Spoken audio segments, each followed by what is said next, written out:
மாண்புமிகு அமைச்சர் அவர்களுக்கும் ஆசிரிய பெருமக்களுக்கும் மாணவ நண்பர்களுக்கும் என் இனிய மாலை வணக்கங்கள்.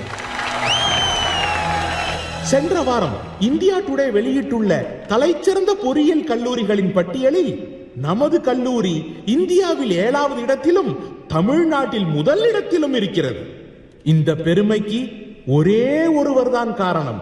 அவர் நம் கல்லூரி முதல்வர் திரு விருமாண்டி சந்தனம் அவர்கள்தான்.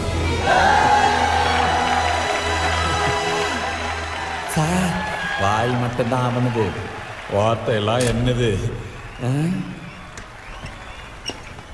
கடந்த 32 ஆண்டுகளாக இந்த கல்லூரியில் பல மாணவ மாணவியர்கள் மிகச்சிறந்த முறையிலே இவரால் கற்பழிக்கப்பட்டிருக்கிறார்கள்.